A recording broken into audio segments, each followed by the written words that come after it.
राम राम खम्मा गणी, जय जय राजस्थान। स्वागत है आप सभी का समर्पण एजुकेशन हब में और आपकी अपनी रीट की निःशुल्क क्लासेस में। बहुत सी अच्छी बातें जो आप कमेंट्स में लिख रहे हो उससे मुझे बहुत अच्छा लग रहा है, बहुत अच्छा जोश मिल रहा है, मुझे भी मजा आ रहा है और शायद जो कमेंट्स में पढ़ रहा हूँ उससे मुझे लग रहा है कि आपको भी मजा आ रहा होगा। और विदाउट, मैंने आपको पहले ही कहा है कि सारी बातें फालतू की है। अपना मेन मोटिव जो है वो हमेशा जो है पढ़ाई होना चाहिए, अपना लक्ष्य होना चाहिए। और आज वही बात है, विदाउट टाइम वेस्ट की अपनी क्लास को जो है आगे बढ़ाते हैं। हमने प्रथाएं जो थी महत्वपूर्ण रूप से वो सारी प्रथाएं हमने पढ़ ली थी और अब जो है हम कुछ रीति रिवाज हैं हमारे जीवन से जुड़े हुए जो बचपन से लेकर मृत्यु तक जो है हम अपनाते हैं, उनका जो है पालन करते हैं। वो जो हमारे पूर्वजों द्वारा हम पूर्वज जो थे वो भी करते थे और हम भी करते हैं। तो आज ही इसी से रिलेटेड जो है क्लास लेकर आया हूँ। अपने अगले सब्जेक्ट्स जो अपनी रीड के जो टॉपिक्स है उनके अनुसार रीड मुख्य परीक्षा की जो तैयारी कर रहे हैं उनके लिए ये बेहद ही खास होगी। अगर आप भी रीड मीन्स की तैयारी कर रहे हैं, मेंस की तैयारी कर रहे हैं, तो आप इन क्लासों को जरूर देखें, ये काफी फायदेमंद आपके लिए साबित होगी। तो किसी व्यक्ति ने बड़ा ही खूब कहा है, वो क्या नहीं मार सा पढ़नारो ही घणो को और माणी पढ़नारो मन तो घणो ही करे लेकिन काम ओजो घणो कई है।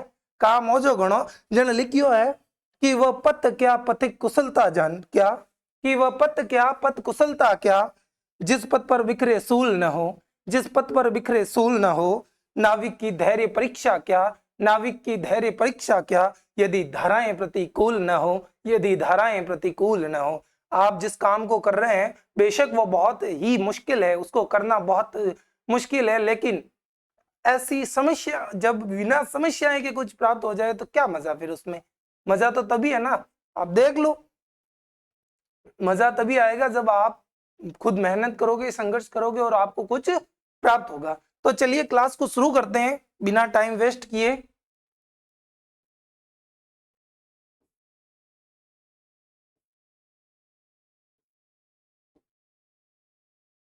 जी, प्रथाएं हमने जो है बिल्कुल बड़े ही अच्छे ढंग से जो है प्रथाएं जो है वो पढ़ ली थी और अब हम जो चलेंगे वो होंगे हमारे रीति रिवाज। क्या होंगे?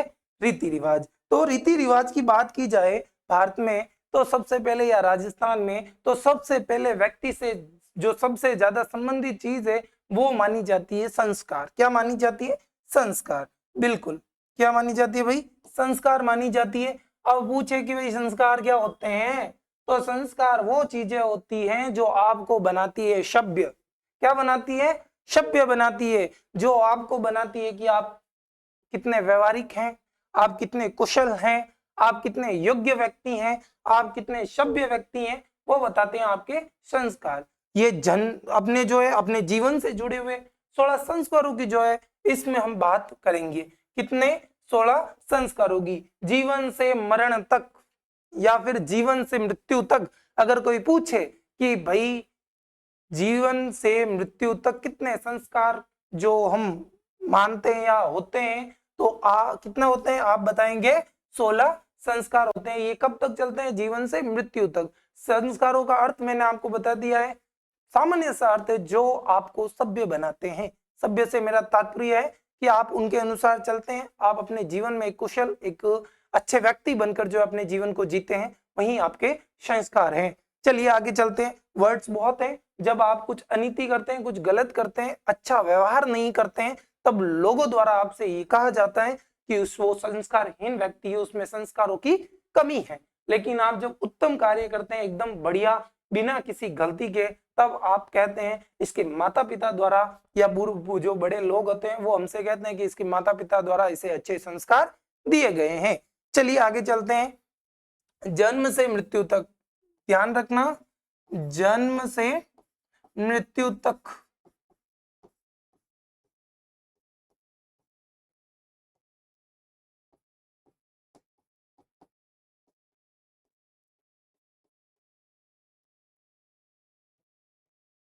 अगर कोई पूछे तो आपका जवाब क्या होगा? 16 संस्कार। जन्म से मृत्यु तक कितने संस्कार होते हैं? तो जन्म से मृत्यु तक 16 संस्कार होते हैं। कितने संस्कार होते हैं भाई? 16 संस्कार होते हैं जो व्यक्ति अपने जीवन में काम में लेता है। ठीक है ना? कहाँ लेता है? अपने जीवन में। चलिए अब इन 16 संस्कारों के बारे में जानकारी ले लेते हैं। जब पूछा जाए कि 16 संस्कार कौन कौन से हैं, तो सबसे पहला जो संस्कार है वो गर्भावधान संस्कार है। कौन सा? गर्भावधान संस्कार। अब इसमें क्या होता है, तो मानव का प्रथम संस्कार जो है वो है गर्भावधान संस्कार, जिसमें क्या होता है, जिसमें यह होता है कि जो बच्चा है वो उसकी माँ की कोख में जो है वो आता है, या गर्भ को आने पर किया जाने वाला संस्कार। जब बच्चा जो है गर्भ में आ जाता है, पता चल जाता है कि ये जो औरत है या ये जो है वो पेट से है, जब माँ को पता लग जाता है कि वो माँ बनने वाली है, तब जो संस्कार किया जाता है उस संस्कार को कहते हैं गर्भावधान संस्कार। क्या कहते हैं भाई? गर्भावधान संस्कार। चलिए आगे नेक्स्ट जो अपना संस्कार है वो पुंसवन। कौन सा? पुंसवन संस्कार है। अब इसमें क्या होता है, तो जब माँ के पेट में बच्चा तीसरे से चौथे महीने में रहता है तब, और पुत्र प्राप्ति हेतु तब, जब 3 से 4 महीने का मतलब बच्चा जो 3 से 4 महीने का रहता है पेट में, अभी तक बच्चे का जन्म नहीं हुआ, बच्चे के जन्म होने से पहले, आपको मालूम ही है बच्चे के जन्म होने में कितने महीनों का समय लगता है? लगभग 9 महीनों का जो है बच्चे के जन्म में समय लगता है। तो जब इस 9 महीने के कार्यकाल में या समय में बच्चा जब तीसरे से चौथे महीने में जब पेट में रहता है, तब पुत्र प्राप्ति हेतु जो संस्कार किया जाता है उसको पुंसवन संस्कार कहते हैं। माता पिता द्वारा जो है कि भाई हमें पुत्र प्राप्ति हो, इसलिए जो संस्कार किया जाता है उसे पुंसवन संस्कार कहते हैं। और ये कब किया जाता है? तो चंद्रमा के पुष्य नक्षत्र में होने पर जो ये संस्कार किया जाता है। अगर पूछे कि ये जो संस्कार है वो कब किया जाता है, तो जो चंद्रमा है वो पुष्य नक्षत्र में जब होता है तब पुंसवन संस्कार किया जाता है। चलिए आगे नेक्स्ट संस्कार, यानी कि तीसरा जो संस्कार है वो है सीमंतोन्नयन। कौन सा संस्कार है? सीमंतोन्नयन संस्कार। सीमंतोन्नयन संस्कार में क्या होता है, जब बच्चा पेट में 6 से 7वें महीने में जो है, तब माँ को अशुभ या अमांगलिक जो शक्तियां होती है उससे बचने के लिए जो संस्कार किया जाता है, उस संस्कार को क्या कहते हैं? सीमंतोन्नयन संस्कार के नाम से जानते हैं। माँ के पेट में जब बच्चा होता है तो आपको मालूम ही है, जब अच्छे कार्य होने होते हैं तब कुछ गलत भी होते हैं। उन गलत कार्यों से बचाने, यानी कि अमांगलिक शक्तियां जो होती है या अशुभ जो शक्तियां होती है उनसे बचाने के लिए जो संस्कार किया जाता है, तो उसको हम क्या कहते हैं भाई? सीमंतोन्नयन संस्कार कहते हैं। और फिर कौन से महीने में? तो ये 6 से 7वें महीने में जो ये संस्कार किया जाता है। चलिए आगे जात कर्म संस्कार। नेक्स्ट जो चौथा संस्कार है वो कौन सा है भाई? याद रखना, वो है जात कर्म संस्कार। ठीक है ना? अब इसमें क्या होता है, तो जन्म के बाद जो प्रथम बार किया जाने वाला संस्कार है वो कौन सा संस्कार है भाई? वो जात कर्म संस्कार है। इसमें क्या होता है, तो इसमें परिवार के पुरुष द्वारा, किसके द्वारा? परिवार के पुरुष द्वारा जो है बच्चे को पानी पिलाया जाता है, या फिर यूं कहे कि कोई पेय पदार्थ पिलाया जाता है, तो वो कौन सा संस्कार हो गया भाई? जात कर्म संस्कार हो गया। इसे एक और वर्ड से जब जानते हैं, वो कौन सा है? अगर पूछे तो उसे गुट्टी कहते हैं। क्या कहते हैं भाई? गुट्टी कहते हैं। चलिए अगले संस्कार की ओर बढ़ते हैं।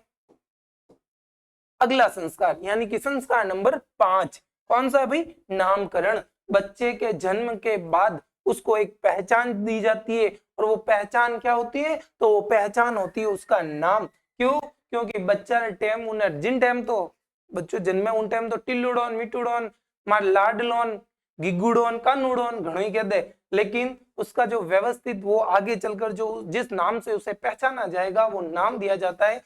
वो नाम उसको क्या कहते हैं? नामकरण संस्कार कहते हैं। ये 10 से 15 दिन के बाद बच्चे का जो जन्म हो जाता है उसके 10 से 15 दिन बाद किया जाता है। और ये वैसे तो घर में बड़े बुजुर्ग हो गए, अपने माता पिता हो गए, बुआ हो गई, वो सब नामकरण कहते हैं, लेकिन सही रूप से देखा जाए तो वो जो है पंडित जी द्वारा किया जाता है। बताते घर वाले ही हैं, लेकिन नामकरण करने का जो व्यवस्थित जो है विधि विधान के साथ जो कार्य किया जाता है वो पंडित जी द्वारा किया जाता है। उनके द्वारा नामकरण संस्कार पूर्ण करवाया जाता है। चलिए आगे संस्कार नंबर 6 भाई। संस्कार नंबर 6 है निष्क्रमण। कौन सा संस्कार है? निष्क्रमण संस्कार। इस संस्कार में क्या होता है, तो इसमें 2 से 3 महीने का होने के बाद, जब बच्चा 2 से 3 महीने का हो जाता है, तब क्या होता है भाई, उसे घर से बाहर निकाला जाता है। जब बच्चा थोड़ा बड़ा होता है, बड़ा से मेरा तात्पर्य ज्यादा ही बड़ा बन रहा है, 2-3 महीना वो नैनो गिगोज रहे हाथ में रहे जड़ो, ठीक है नहीं। जब वो इतना बड़ा हो जाता है 2 से 3 महीने का, तब उसे घर से बाहर ले जाया जाता है। किस लिए? सूर्य भगवान के दर्शन हेतु। तो वो जो संस्कार होता है उसे क्या कहते हैं? निष्क्रमण संस्कार होता है। मतलब कि उसको बताया जाता है कि जिस खेल में तुम उतरने वाले हो उसका जो बड़ा सा ग्राउंड है ना, वो ये दुनिया है। तुमने जन्म तो ले लिया, जन्म ले लिया खिलाड़ी के रूप में, अब जो खेलना है ना, जिस ग्राउंड में तुम खेलोगे वो ये दुनिया है। तो उसे वो दुनिया दिखाई जाती है। कौन से महीने में? जब बच्चा 2 से 3 महीने का हो जाता है तब। चलिए आगे, अगला जो संस्कार है, संस्कार नंबर 7, वो है अन्नप्राशन संस्कार। कौन सा है भाई? अन्नप्राशन संस्कार। इसमें क्या होता है, शिशु जब 5 से 6 महीने का, या बच्चा जो 5 से 6 महीने का जब होता है, तब उसे अन्न खिलाया जाता है। इससे पहले तो वो क्या पीता है? माँ का दूध पीता है, और उसके बाद क्या है, उसे अन्न खिलाया जाता है, भोजन थोड़ा कम रूप में जो है भोजन करवाया जाता है, अन्न खिलाया जाता है। तो उसे क्या कहते हैं? अन्नप्राशन संस्कार कहते हैं। इसे एक और नाम से जाना जाता है जिसे देशाटन कहते हैं। क्या कहते हैं भाई? देशाटन भी कहते हैं। ये भी आपको याद में रखना है, क्योंकि ऐसे वर्ड्स आ जाते हैं जिनको हम जब पढ़ाया जाता है या जब पढ़ते हैं तब उनको ध्यान में रखते नहीं है, और ज्यादातर परीक्षाओं में ऐसे ही अटपटे प्रश्न पूछे जाते हैं। चलिए आगे बढ़ते हैं। नेक्स्ट अपना जो संस्कार है वो है संस्कार संख्या 8, चूड़ाकर्म संस्कार। कौन सा संस्कार भाई? चूड़ाकर्म संस्कार। इसमें क्या होता है, जब 2 से 3 वर्ष का होने पर, जब बच्चा 2 से 3 वर्ष का हो जाता है, तब कुल देवी या कुल देवता के सामने जो है उसका प्रथम बार मुंडन करवाया जाता है, उसके बाल कटवाए जाते हैं। तो उस संस्कार को चूड़ाकर्म संस्कार कहते हैं। शब्द पे मत जाइए, जब बोलते हैं तो कभी संस्कार संसार बन जाते हैं, है कि नहीं। तो चलिए, चूड़ाकर्म, या एक बात है, गांव में बहुत ही प्रचलित वर्ड है, मारवाड़ी लोग, राजस्थानी लोग तो हम जड़ूड़ो उतारे है कौन नहीं, अपन क्या जड़ूड़ो उतारे हो, है कौन सा। तो वो संस्कार किन्नु संबंधित है? अपने इन्नु संबंधित है, चूड़ाकर्म से संबंधित है। उसे क्या कहते हैं भाई? चूड़ाकर्म संस्कार कहते हैं। चलिए संस्कार नंबर 9, कर्णवेद या कर्णबोध जो संस्कार है। कौन सा भाई? कर्णबोध संस्कार। इसमें क्या होता है भाई, तो बच्चा जब 4 से 5 वर्ष का होता है तब उन्ना कान बिंदावे। काय बिंदावे? कान बिंदावे। कान बिंदाने से मेरा अर्थ है कि उसके कान जो है भेदे जाते हैं, या जो उसमें खड्डे किए जाते हैं, किसके लिए? लौंग पहनाने के लिए, ठीक है ना। तो उनको कान बिंदवावना का ही किया करे, तो उन्हें किया करे कर्ण भेद या कर्ण बोध संस्कार उसे कहते हैं। चलिए आगे चलते हैं। अगला जो है वो है 10वां संस्कार, वो है विद्यारंभ। कौन सा संस्कार है भाई? विद्यारंभ। जब बच्चा 5 से 6 वर्ष का होता है तब उसे विद्यालय में एडमिशन दिलवाया जाता है, प्रवेश दिलवाया जाता है। किस हेतु? शिक्षा हेतु बच्चे को विद्यालय भेजा जाता है, उम्र 5 से 6 वर्ष। इस संस्कार को कहते हैं विद्यारंभ संस्कार। बिल्कुल। चलिए आगे, अगला संस्कार है भाई उपनयन संस्कार। कौन सा संस्कार है? उपनयन संस्कार। इसमें क्या होता है, तो इसे यज्ञोपवीति या जनेऊ संस्कार कहते हैं। क्या कहते हैं इसे? यज्ञोपवीति या फिर जनेऊ संस्कार इसे कहा जाता है। बच्चे को इसके बाद आश्रम भेजा जाता है। कहां पर भेजा जाता है? आश्रम भेजा जाता है। फिर इसमें होता क्या, तो इससे बच्चे में आध्यात्मिक भाव उत्पन्न होता है। क्यों? ऋषि मुनियों के पास जाएगा, ज्ञान लेगा अपने धर्म से संबंधित, तो क्या होगा, उसमें आध्यात्मिक भगवान से जुड़ेगा, तो उसे आध्यात्मिक भाव बच्चे में उत्पन्न होंगे। इससे जो है बच्चा अच्छी चीजें सीखेगा। तो उसमें आध्यात्मिक भाव उत्पन्न करवाने के लिए जो संस्कार किया जाता है वो कौन सा भाई?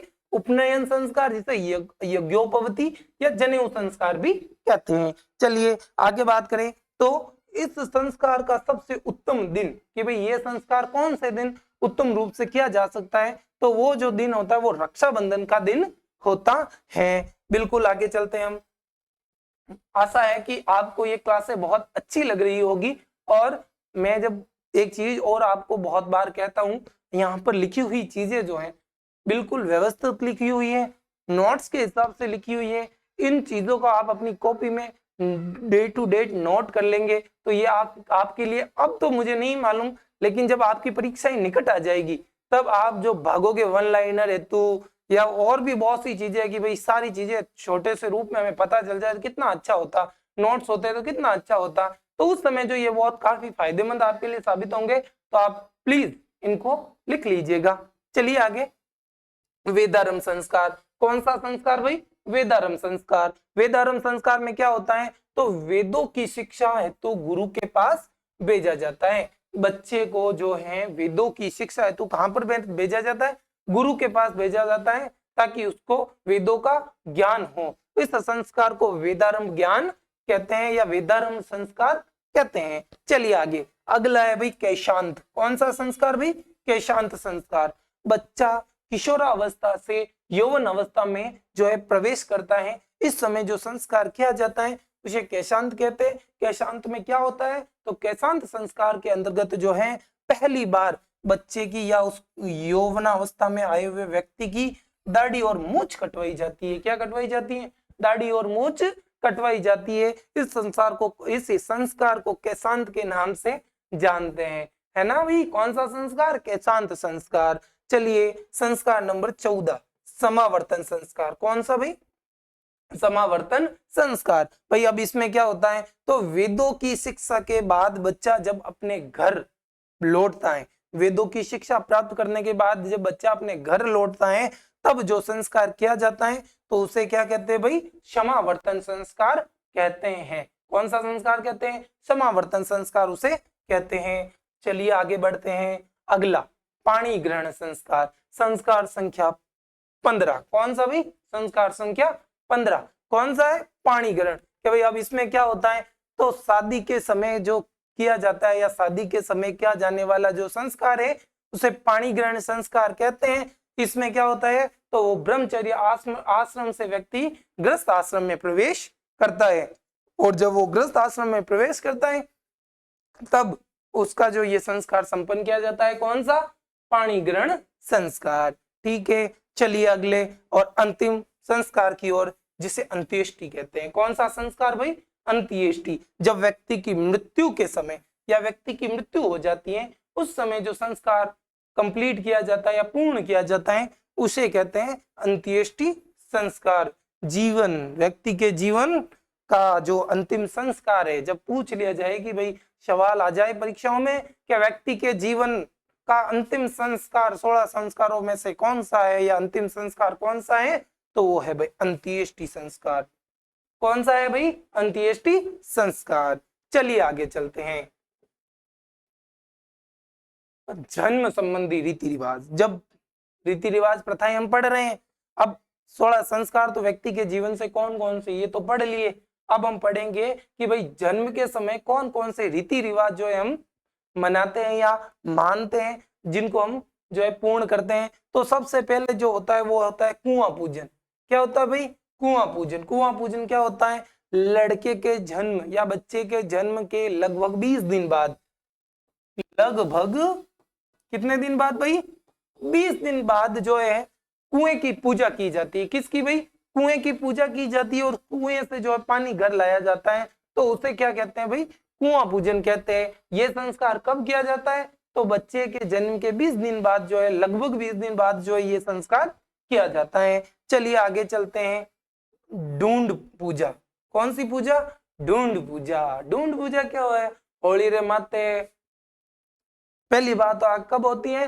होली के अवसर पर जो प्रथम बार की जाती है बच्चे की, वो जो है ढूंढ पूजा होती है। ढूंढ करे होली माता, आप जाने, सब जाने, सब कड़ियोड़ा भी रही मारी साहब जो रीट में मेन से तैयारी कर रहे हैं, मुंह में आधू हल्लाता है, ढूंढ जिगनी रियोड़ी भी रही और वह गिया भी रही ढूंढ करने, नहीं बच्चा बैठता है, जो उसके मामा होते हैं या उसके मामा के गोद में जो उसे बिठाया जाता है, उसके ऊपर एक डंडे के ऊपर जो है उसको डंडों से पीटा जाता है, उसे क्या कहते हैं? ढूंढ कहते हैं ना। क्या कहते हैं भाई? ढूंढ कहते हैं। इस समय और क्या होता है? तो इस समय ननिहाल जो पक्ष है, कौन सा पक्ष? ननिहाल पक्ष। ननिहाल पक्ष द्वारा बच्चे के लिए खिलौने व वस्त्र लाए जाते हैं। कब लाए जाते हैं? तो ढूंढ पूजा के समय। तो ये भी हम जन्म के समय जो रीति रिवाज है उसमें ऐड है और उसमें इसे मनाते हैं। फिर बात करते हैं सुआ। क्या भाई?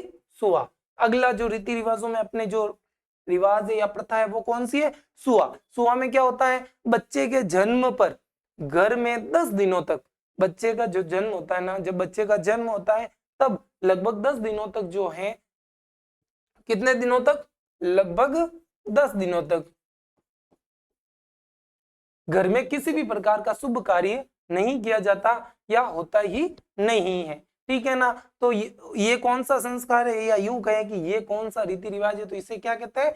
सुआ रीति रिवाज होता है। पूछा जा सकता है सुआ रीति रिवाज का क्या मतलब है, क्या अर्थ है, बताइए। या फिर ये लिख के भाई शुभ कार्य 10 दिन तक शुभ कार्य नहीं किए जाते, ये क्या है, या ये बच्चे के जीवन से संबंधित कैसे है, बताइए। तो ये कैसे संबंधित है, इसे क्या कहते हैं? सुआ कहते हैं। फिर अगली होती है गुट्टी। अगला रीति रिवाज क्या है? गुट्टी। देखो कोनी, ओ तो इन दादी माते गियो, ओ तो इन माँ माते गिवड़ो है, ओ तो इन बाप माते गिवड़ो है, ओ इन भाई माते गिवड़ो है, ओ आप पाड़ली काकी है उन माते गिवड़ो है, इन्हें गुटकी वाइज दी थी उन्हीं गुटकी रो है कोनी, ये कहते हैं ना। तो गुट्टी जो होती है वो उस समय बच्चे को जो है किसी का झूठा कुछ खिलाया जाता है या कुछ पिलाया जाता है, जैसे गुड़ हो गया, शहद हो गया, गुड़ और शहद का कॉम्बिनेशन करके उसको खिलाते हैं, तो वो क्या होती है? गुटकी होती है, ताकि उसका व्यवहार जो है उस व्यक्ति के अनुसार हो जाए। ज्यादातर कोशिश तो करे छोका आदमी को खवाड़े, लेकिन भरोसो को नहीं है, को नहीं घणो यो धकलो छोका है जिगनी गुटकी, वो क्या नहीं कहवे तू केड़ो अरे मारी गुटकी खराब करी, वो क्यों? क्योंकि वो होता तो इसके लिए कि उसके स्वभाव जैसा होगा, लेकिन वो कभी उसके विपरीत हो जाता है, वैसा होता तो नहीं है, होते उनके अनुसार ही है। ठीक है ना? तो उसे क्या कहते हैं हम? उस प्रथा या उस रीति रिवाज को गुटी कहा जाता है, जो बच्चे के जन्म के समय हम मनाते हैं या पूर्ण करते हैं। चलिए आगे चलते हैं। जामना क्या है भाई? जामना ननिहाल से वस्त्र व आभूषण आते हैं। जब बच्चे का जन्म होता है या बच्चे के जन्म जामना जो रीति रिवाज पूरा करते हैं या इसे मनाते हैं, इस समय क्या होता है? माता व पुत्र के लिए जो है ननिहाल पक्ष द्वारा कुछ क्या आते हैं भाई? आभूषण या वस्त्र आते हैं, तो उसे क्या कहते हैं? जामना कहते हैं। ठीक है भाई, चलिए आगे। आगे है मासवारी। ठीक है ना? जब बच्चे का जन्म हो जाता है, क्या भाई? बच्चे का जन्म होता है प्रसूता द्वारा, यानी प्रसूता किसे? माँ के लिए वर्ड यूज किया गया है। प्रसूता द्वारा जब लगभग एक महीने बाद, एक महीने बाद क्या भाई? शुभ स्नान करवाया जाता है, उसे क्या कहते हैं भाई? वो जो है मासवाड़ी संस्कार या रीति रिवाज कहलाता है। मारवाड़ी वर्ड है माता धोवण। क्या आता है? माता धोवण जैसा वर्ड यूज में लिया जाता है। ठीक है ना? वो करवाया जाता है। तो आगे चलते हैं। अगला है जन्मोत्सव। जब बच्चे का जन्म होगा तो घर में क्या होगा? उत्सव होगा, जिसे क्या कहते हैं? जन्मोत्सव कहते हैं। इसमें क्या किया जाता है? उत्सव मनाया जाता है, जच्चा गीत गाए जाते हैं। कौन से गीत गाए जाते हैं? जच्चा गीत गाए जाते हैं। शिशु जन्म के अवसर पर गाए जाने वाले गीतों को क्या कहते हैं? तो जच्चा गीत उनको कहते हैं। और पुत्र जन्म के अवसर पर थाली बजाई जाती है, और पुत्री के जन्म पर छाजला बजाया जाता है। अगर कोई होशियार है, यहां तक किसी ने क्लास देख रहा है कोई, तो ये जो छाजला यहाँ पर लिखा हुआ है, इसका क्या अर्थ होता है वो कमेंट में जरूर मुझे बताएं। चलिए आगे चलते हैं। अगली है छठ पूजा। कौन सी पूजा? छठ पूजा। बच्चे के जन्म के 6 दिन बाद जो है छठ पूजा की जाती है। कब की जाती है? तो बच्चे के जन्म के 6 दिन बाद जो है छठ पूजा की जाती है। फिर अगली है आख्या। अगला संस्कार कौन सा भाई? आख्या संस्कार। बुआ या बहन के द्वारा घर के द्वार पर शुभ या सगुन के रूप में स्वास्तिक बनाया जाता है या हाकिया बनाया जाता है। जानते हो ना हाकिया क्या होता है? स्वास्तिक को ही हाकिया कहते हैं मारवाड़ी में। साकिया या हाकिया। ठीक है ना? तो उस रीति रिवाज को हम क्या कहते हैं? आख्या। ठीक है ना? कब किया जाता है? जन्म के 8 दिन बाद जो है ये रीति रिवाज परंपरा हम निभाते हैं। बुआ या बहन द्वारा जो है स्वास्तिक घर के द्वार पर सगुन के रूप में बनाया जाता है। चलिए आगे।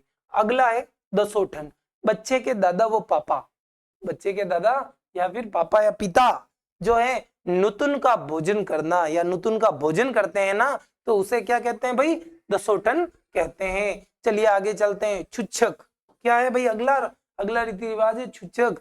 इसका मतलब है ननिहाल जो है, ननिहाल पक्ष के द्वारा जो है बच्चे के लिए और माता के लिए खिलौने व सौंदर्य के वस्त्र जो है चीजें या सामग्री भेजी जाती हैं उसे क्या कहते हैं भाई, उसे सूचक वाला रीति रिवाज कहते हैं। उस रीति रिवाज को पूर्ण करना या उस रीति रिवाज का क्या मतलब है, बच्चे के जन्म के समय जो पूर्ण किया जाता है उसे सूचक कहते हैं। आगे चलते हैं, शीतलोपेट क्या कहते हैं, सिल्लोपेट, शीतलोपेट नहीं है क्या भाई, सिल्लोपेट। इसमें क्या होता है कि जो माता होती है उससे सौभाग्यवती का आशीर्वाद जो है प्राप्त होता है। तो ये जो थे अपने 16 संस्कार थे महत्वपूर्ण, और बच्चे के जन्म के समय जो रीति रिवाज हम मनाते हैं या पूर्ण करते हैं वो रीति रिवाज मैंने यहाँ पर इस क्लास में आपको बताए। तो चलिए अब क्लास को करते हैं यहीं पे खत्म, और नेक्स्ट क्लास आपको कल मिलेगी। बहुत धन्यवाद आपका कि आप क्लास से देख रहे हैं।